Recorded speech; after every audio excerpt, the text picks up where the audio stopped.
Ultraman Avengers, issue number 4 from Marvel Comics. This is the final issue of this crossover. So, how does it end? Does it stick the landing or not? So, we start off where we ended up the last issue with Galactus attacking the Land of Lights, the Ultraman home planet. And he gets blasted down and Taro appears. Freaking love Taro. So Taro is basically like, hey, you ignored our request for to peacefully divert your course. What is it that you want? And Galactus explains who he is and that he devours worlds and stuff like that. And Taro's like, well, it's my duty to uphold the peace. So they're about to fight. And then we immediately cut to Shin talking to Alien Zarab. And they're able to work out a deal with Alien Zarab. So Alien Zarab is going to help them out taking down Galactus. And then we see them talking to the Ultra Father. And we have this moment where the Ultra Father is like, we are basically like a people of peace. We're hoping to come up with a peaceful solution for Galactus.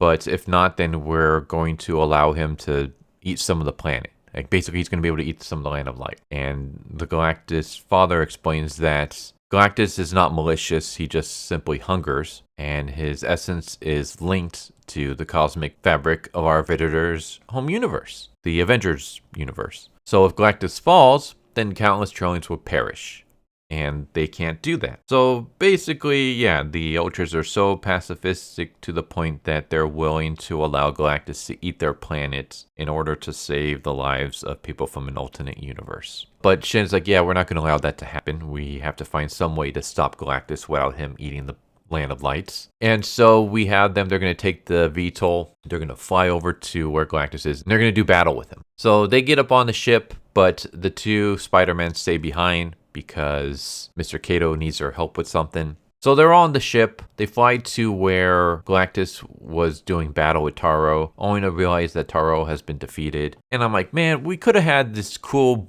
battle scene between Taro and Galactus, and we got nothing. It's just such a huge shame. Instead, we get the aftermath. So Taro's defeated. Shin goes to help him out. And that's when Bemstar appears all of a sudden. And so we get not even a fight scene. He appears, and it looks like, okay, we're going to have a battle scene between the Avengers and a giant Bemstar. But then all of a sudden, Ultra Jack appears, piloted by Peter Parker. And he just punches the thing and pretty much puts a stop to it. And we get this nice mention where Peter's like, hey, it looks like I'm the new Spider-Man that's riding a giant mech, eat your heart out, Takuya. This is a reference to Takuya Yamashiro, who was the main character for the Japanese Spider-Man, which is a freaking amazing series. I highly recommend checking that out. But it just also begs the question of how the hell did they get here so fast? Because the thing is that they're not on Earth. They're on another planet. They're on a planet between Earth and the Land of Lights.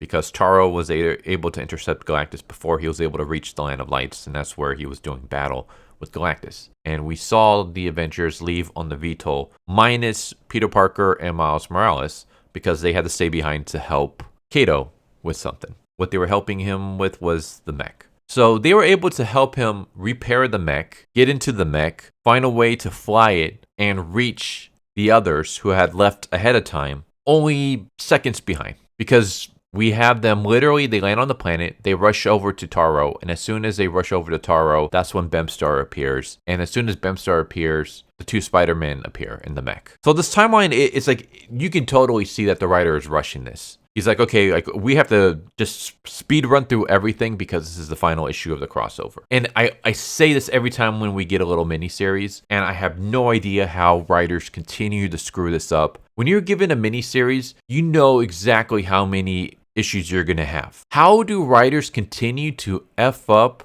the pacing of their miniseries? Because every time you'll get one issue that, or two issues, like say you have a 4-issue miniseries, you'll have like the first issue or the second issue really just drag things out. The third issue, you might try to like throw in as much of the lore as you can. And then the fourth issue, you're trying to speed run and wrap everything up. And it's just, the flow is all over the place. The pacing is just god awful. And I haven't seen many miniseries that actually do the pacing quite well. Every miniseries I always end up reading, or at least all the miniseries I end up reading since I started this channel, the ending is always rushed. The final issue is just rushed to hell. And that's what this issue feels like. It feels like that we're just speed running through everything. We have to get the Peter Parker and Miles Morales group from Earth to this planet in a matter of seconds using Ultra Jack. So a mech was able to go faster than an actual spaceship. That doesn't make any sense.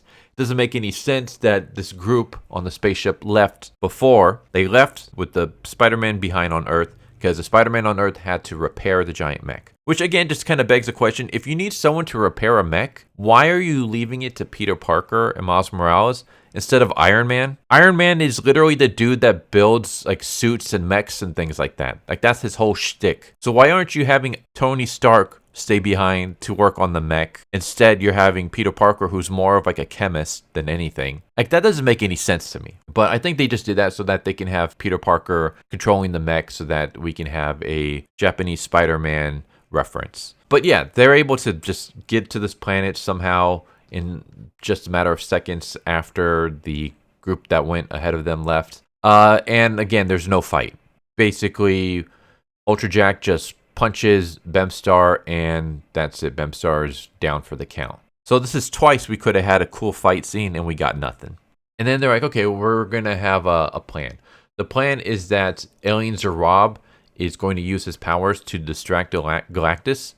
And then in the confusion, we're going to fly in and we're going to disperse this dark energy. And Galactus will absorb the dark energy and it'll put him out of commission. So then we immediately cut to Galactus surrounded by a bunch of other Galactus. And then he just uses his power to one-shot and destroy... Well, I don't want to say destroy Alien Zarab, but destroy their plan. So their plan is completely defeated the very next panel. So we had like an entire page dedicated to what their plan was going to be. And then the very next panel on the next page, the plan is already defeated. Like we're like, all right, well, that's not going to work. So we have to come up with something else now. And this, again, this is another opportunity for a cool fight scene that doesn't happen. We could have had Alien Zarab using his powers to create these illusions of a bunch of Galactus to battle this Galactus. But no, Galactus just one-shots Alien Zarab. So then we have what could be another fight scene where we have Sam Wilson telling Wasp, hey, do you have any of those vials that make stuff grow bigger? And she's like, yeah, I got 2 vials for emergencies. And Sam Wilson's like, all right, on my mark, I want you to throw them and don't miss. And so we have Galactus. He's powered up. He's giant. And we have Shin powering up as Ultraman and becoming giant size. Shin and the Avengers are rushing towards Galactus when Galactus shoots like a beam. And just as he's shooting the beam, Captain America throws his shield, tells Pym to make it grow big. She does. Ultraman grabs it and then uses the shield to reflect the beam back at Galactus. And I'm just wondering, wait, why did you have to time that? Why couldn't you have just made the shield big from the get-go? There's no need for you to hide the fact that you can make the shield big. It's not like Galactus wouldn't have shot the beam anyways. So it just feels like you're taking a risk here that Pym might have missed. Just, I don't know. It seems like a really weird plan. But yeah, he reflects the beam back at Galactus, and then he throws the shield at Galactus, and then they all shoot their beams at Galactus, and Galactus is defeated. Which then just begs the question, why did we waste like 2 chapters having our characters try to gather the dark energy that they were going to trick Galactus into using when they could have just shot their regular beams at him and stop him? Why didn't they do that from the beginning? Also, this is another part where we could have had a cool fight scene. We could have had an awesome fight scene between Ultraman and the Avengers teaming up to fight Galactus, but instead it's literally done like within the page. It's literally just Galactus shoots a beam, Ultraman reflects the beam, he throws a shield, and then they all use their blasters to shoot him, and it's over. That's it. They didn't need to use Alien Zarab at all. He was a non-factor. They didn't need to use the dark energy. So them like going to that one lady who has taken over the space division and making a deal with her, even though she's like an antagonist in the Ultraman series, they didn't need to make a deal with her for the dark energy because they didn't use it at all. So this is all just like wasted chapters. So we literally could have just had them all just shoot their beam the first time they met Galactus and ended the series right then and there. But instead we dragged it out with all these MacGuffins that ended up not being used at all, and we didn't get any cool fight scenes out of this. Again, just feels like we're speed running through this issue. It also seems to be like that, I don't know, Galactus is like one of the strongest creatures in the Marvel universe, right? The fact that them just shooting their beams is enough to knock him down, I don't know. But then that's when Taro shows up. He's like, hey, I have this Ultra Key, and it contains immense powers. We'll give it to you. It'll be able to feed you well. and you won't need to consume anything for a long while. But we need the key because it's what keeps our home world safe in its orbit. So you'll be able to drain, I guess, the energy from it for a while, keep yourself fed, and then you go back to your own universe.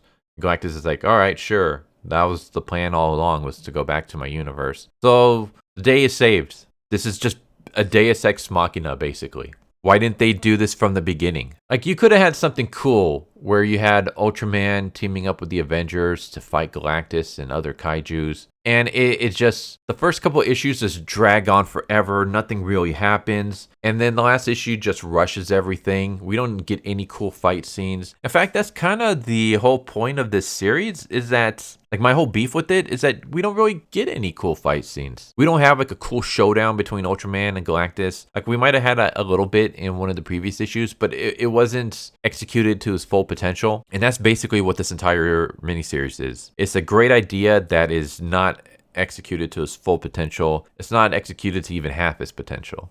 Kind of just bums me out because I freaking love Ultraman. If anyone doesn't know, Ultraman is like one of my favorite series. I am a huge Tokusatsu fan. I'm not the biggest fan of the Avengers, but I love Ultraman, and I'm willing to read anything with Ultraman in it. Yeah, I was like, okay, cool, Ultraman Avengers. All right, let's see what they do with it. And it's very mid.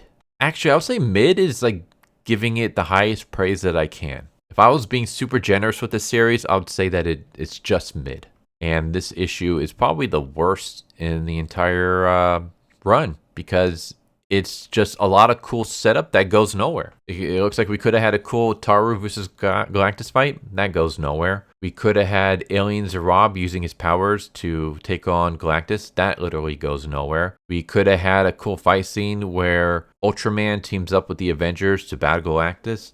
That really goes nowhere. That's like not even a page. It's not even a fight. It's just them showing up, shooting their beams, and it's over. So it's just a lot of like cool things that could have been that didn't happen. So yeah, this was a huge disappointment in my opinion. There you go. There's Ultraman Avengers issue number 4 from Marvel Comics. I wouldn't, if you're like debating on if you should check it out for yourself or not, if you haven't already, I would say no, skip it. It's not all that great. Hope you enjoyed the video. Hope to see you next time. Take care. Later. Thank you for watching my video. I hope you enjoyed it. If you didn't, I still want to thank you for watching it this far, and I hope the next one is more to your liking. With that said, thank you once again, and I hope you guys and gals have a good one. Later.